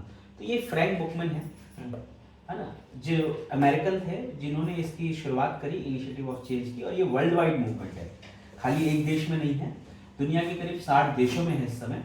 और द्वितीय विश्व युद्ध के समय इनकी बड़ी भूमिका थी। इन्होंने दुनिया के सामने ये कहा, जो लोग हथियार बंद होके ये कर रहे थे कि हम हथियारों के रास्ते से लड़ाई लड़ेंगे, इन्होंने एक नारा दिया कि नहीं, हम कैसे नैतिक और आध्यात्मिक आधार पर एक नई दुनिया का निर्माण कर सकते हैं। तो बहुत सारे ऐसे देश जो हिंसक रास्ता पकड़ रहे थे, उन्होंने अहिंसा का रास्ता अपनाया। तो यही रास्ते पे चूंकि मैं भी चल रहा हूँ, इनिशिएटिव ऑफ चेंज के रास्ते पे, उसी विचारों पे चल रहा हूँ। और जब मैं इस विचार को देखता हूँ, तो ये विचार पे अगर मैं प्रैक्टिस कर रहा हूँ तो पूरी भगवत गीता उतर आती है मेरी, बाकी धर्म भी सब उतर आते हैं, क्योंकि हम इनिशिएटिव ऑफ चेंज में प्रैक्टिस पे बात करते हैं। खाली इस पे बात नहीं करते यहाँ क्या लिखा है क्या लिखा, हमने जिया कैसे है। तो बात करने से, ज्ञान देने से ज्यादा है कि मैंने जीवन कैसा जिया। तो ये इस बात की, तो इनिशिएटिव ऑफ चेंज का पूरे दुनिया भर में केंद्र है, एक पंचगनी में है और एक स्विट्जरलैंड में है। तो मध्य प्रदेश जो सरकार है, वहां पर हैप्पीनेस डिपार्टमेंट 2016 में बनाया गया। जब यहाँ पर कुंभ, एक सिंहस्थ कुंभ हुआ, तो यहाँ के सीएम ने बोला कि हमें हैप्पीनेस डिपार्टमेंट बनाना है। उज्जैन में होता है सिंहस्थ। हाँ जी। लेकिन उससे भी थोड़ा पहले जाएंगे तो 2011 में यूनाइटेड नेशन के अंदर एक डिस्कशंस हुए, ऑल ओवर वर्ल्ड के लोग, देश आए और उन्होंने डिस्कशन ये हुए कि कैसे इस पूरी दुनिया भर में अगर हम देखें तो मटेरियलिस्टिक प्रोग्रेस हो रही है। बड़े बड़े मकान बन रहे हैं, बड़े बड़े लोग अमीर होते जा रहे हैं, सड़कें बड़ी बन रही हैं, फैक्ट्रीज लग रही हैं, सब कुछ हो रहा है। लेकिन इतना सब कुछ होने के बाद क्या लोग खुश हैं?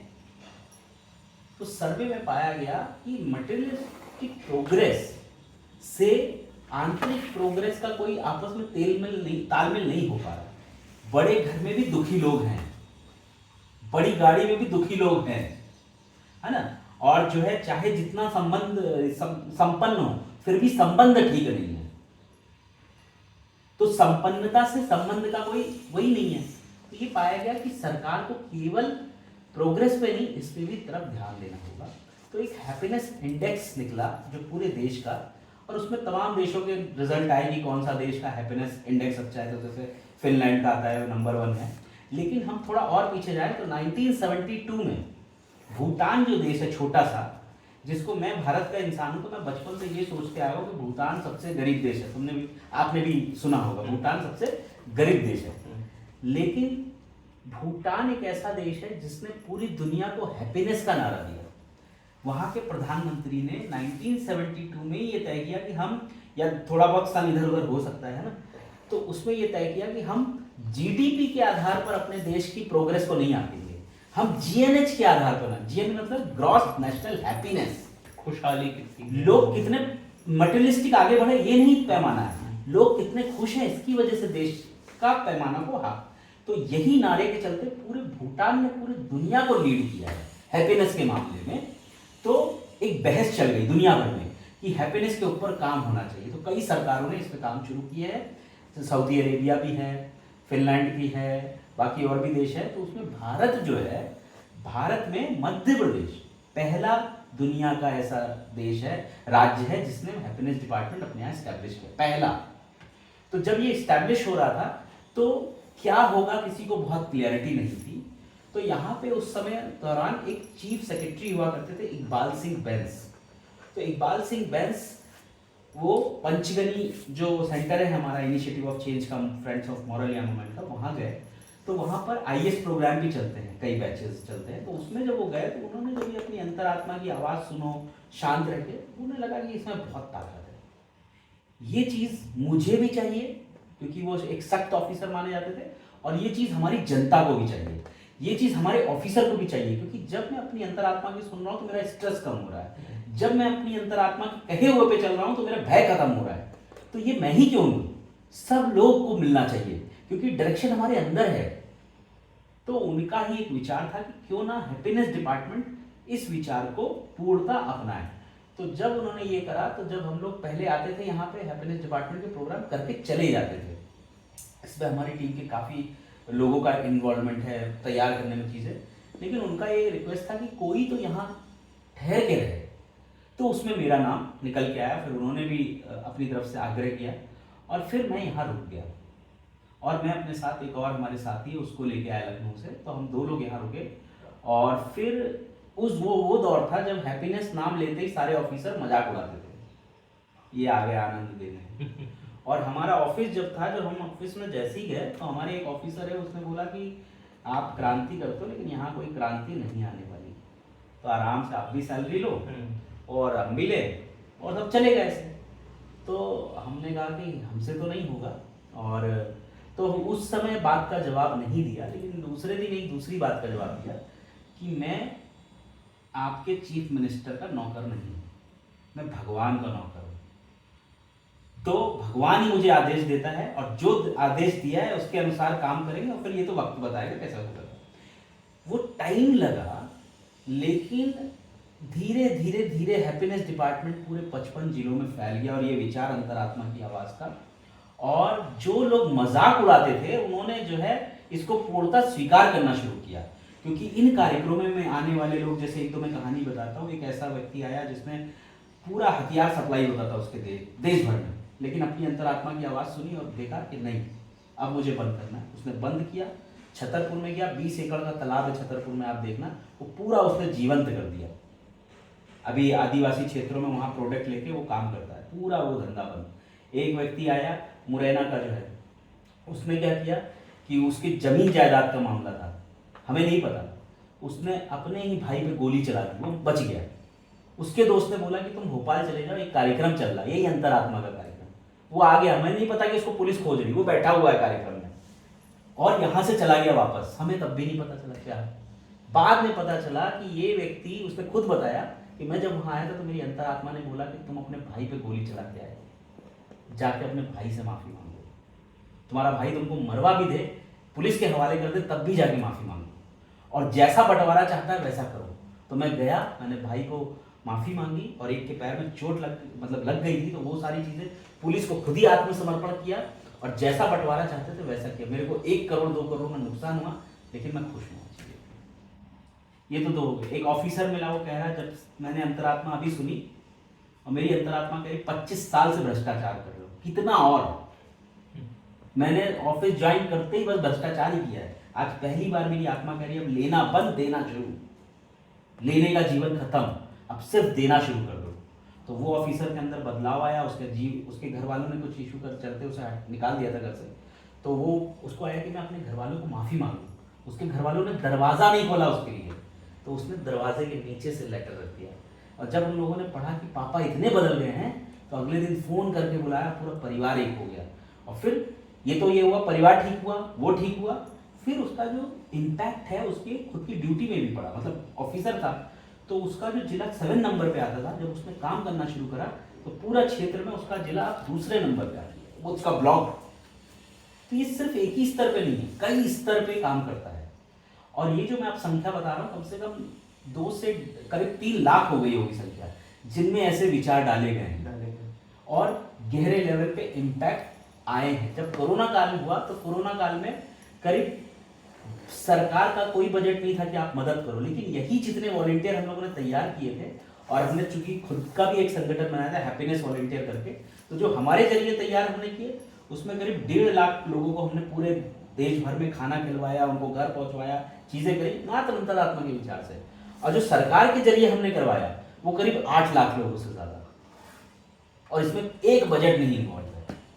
क्यों? क्योंकि जब लोग अंदर से जाग रहा है तो सब देने को सब तैयार देने होता के है। तैयार है, तो contribute। ये जो डिपार्टमेंट का वर्क है, ये इसने एक नई राह दी पूरे देश को।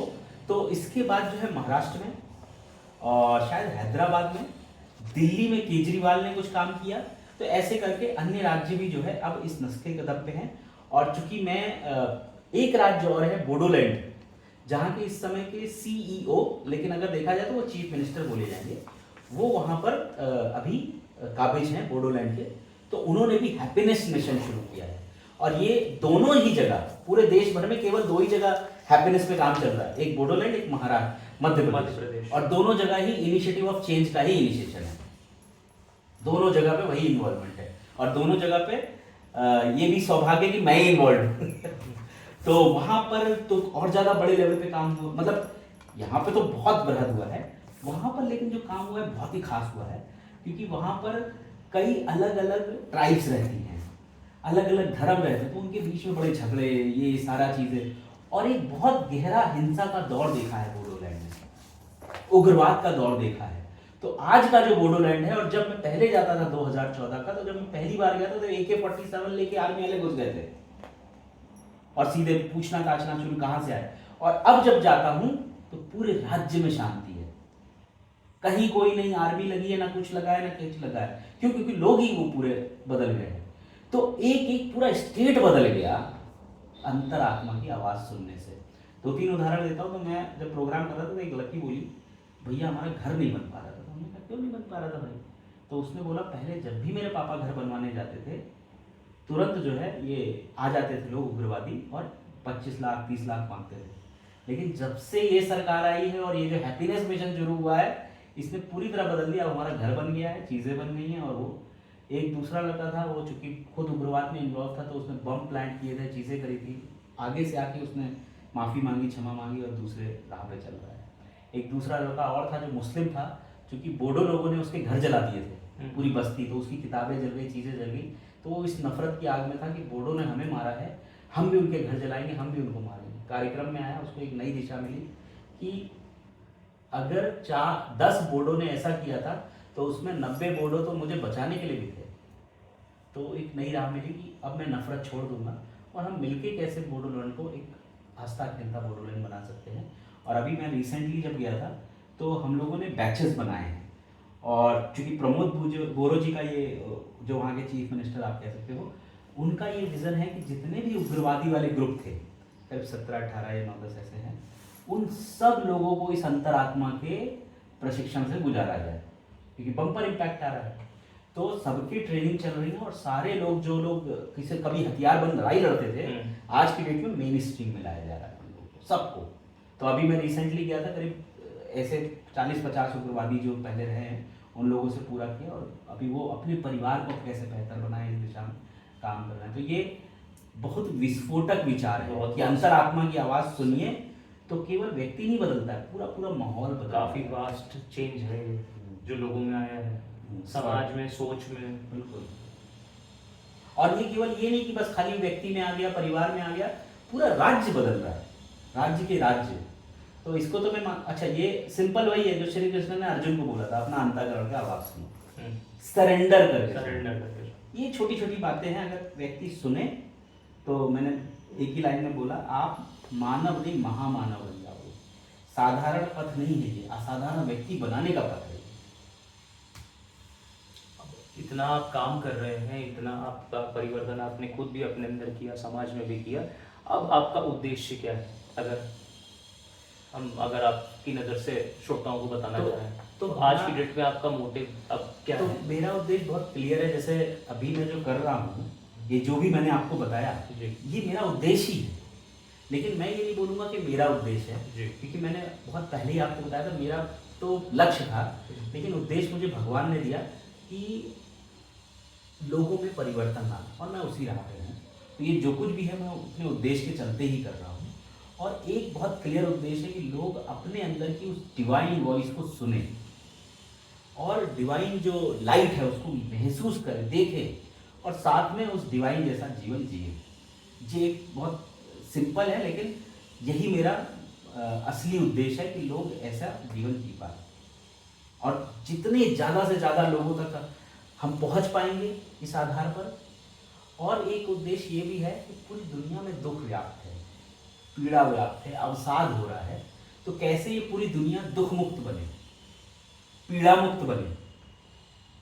लेकिन उसको कोई दूसरा नहीं आके बदलेगा, वो स्वयं बदलेगा। और ऐसे अगर लोग खड़े हो गए जो अपने अंदर से उन्होंने दीपक जलाया है, तो ये अंधेरा छट जाएगा। तो यही उद्देश्य है कि दुख मुक्त दुनिया। दुख मुक्त दुनिया, बहुत अच्छी बात है। ठीक है, आज के इस प्रोग्राम को हम लोग यहीं पे एंड करते हैं।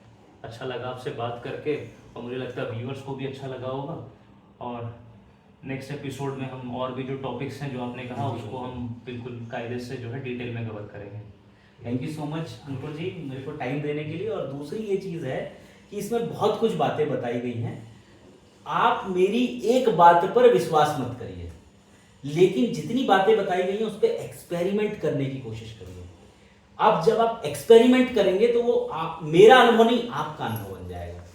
और मैं अगर आपसे रिक्वेस्ट करूं तो बस एक ही चीज़ है, मरने से पहले भगवान से जरूर मिल लेना। Thank you so much. अपने जीवन के इतने निजी और ऐसे पहलुओं को जो है हिमांशु जी ने हम लोगों के साथ में साझा किया, और सुन करके इससे काफ़ी सीख मिलती है। और जब ऐसे टॉपिक्स हम उठाते हैं तो उसके पीछे हमारा उद्देश्य यही होता है कि हम लोगों तक कनेक्ट कर सकें, लोगों तक पहुंच सकें।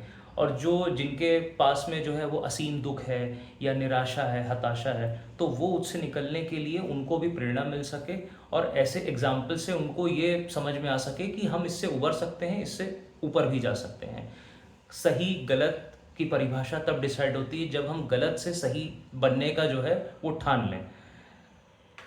तो बहुत ही अच्छा लगा, और अगर आप लोगों को भी अच्छा लगा हो तो इसको शेयर कीजिएगा लोगों के साथ में, ताकि और लोगों के अंदर बदलाव आ सके। जब हिमांशु जितने लोगों के अंदर बदलाव ला सकते हैं तो मुझे लगता है कि वीडियो और लोगों तक पहुंच के उन लोगों को भी चेंज कर सकता है। Thank you for watching us.